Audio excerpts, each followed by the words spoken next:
Hi friends, எல்லாருக்கும் வணக்கம்.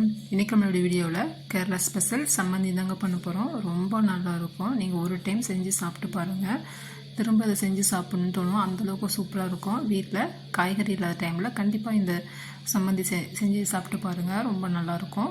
வாங்க சம்மந்தி எப்படி பண்ணுறதுன்னு பார்க்கலாம். சம்மந்தி பண்ணுறதுக்கு ஸ்டவ்வில் ஒரு கடாயை வச்சுக்கலாங்க. இதில் 1 ஸ்பூன் அளவுக்கு எண்ணெய் விட்டுக்கலாம், தேங்காய் எண்ணெய் விட்டுக்கலாம். இது நல்லாயிருக்கும் சம்மந்தி. இதோட ஒரு துண்டு இஞ்சி இந்த மாதிரி கட் பண்ணிவிட்டு சேர்த்துக்கலாம். பொடிசாக சின்னதாக கொஞ்சமாக நம்ம புளி சேர்த்துக்கலாம். இதோட 5லேருந்து 6 காஞ்ச மிளகாய் சேர்த்துக்கலாம். நம்மளோட காரத்துக்கு தகுந்த மாதிரி காஞ்ச மிளகாய் சேர்த்துக்கலாம். சேர்த்துட்டு நல்லா இந்த எண்ணெயிலே நல்லா வதக்கி விட்டுக்கலாம். நல்லா வதங்கினதுக்கப்புறம் 1 கப் அளவுக்கு 100 கிராம் அளவுக்கு நான் சின்ன வெங்காயம் எடுத்திருக்கேன். அதையும் சேர்த்துட்டு இந்த மாதிரி லைட்டாக 2 டைம் நல்லா கலந்து விட்டுட்டு ஸ்டவ் ஆஃப் பண்ணிக்கலாம்.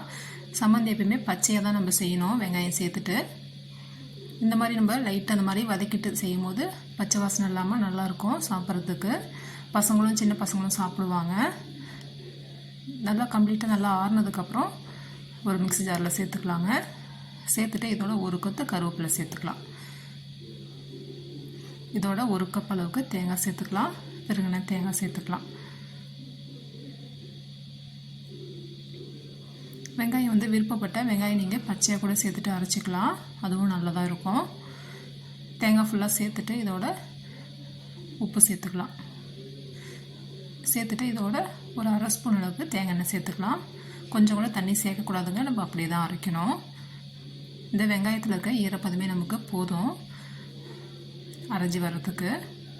கொரகொரப்பாக அரைச்சிக்கலாம், மைய அரைக்கக்கூடாது. கொரகொரப்பாக அரைச்சி நம்ம சாதத்தோட பிசைஞ்சு சாப்பிடும்போது நல்லாயிருக்கும். பாருங்கள், இந்த அளவுக்கு அரைச்சா போதும்.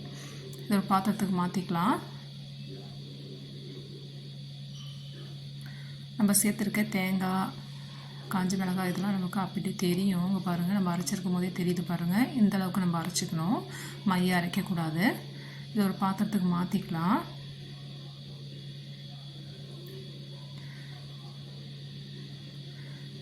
மாற்றிட்டு ஒரு உருண்டை பிடிச்சி வச்சுக்கலாம். அப்போ தான் நமக்கு பார்த்திங்கன்னா இந்த சம்மந்தி காயாமல் இருக்கும். நம்ம புளி சேர்த்து நம்ம சம்மந்தி பண்ணியிருக்கிறதுனால ஒரு நாள் ஃபுல்லாக கெடாமல் இருக்குங்க. வச்சுட்டு சாப்பிட்லாம்.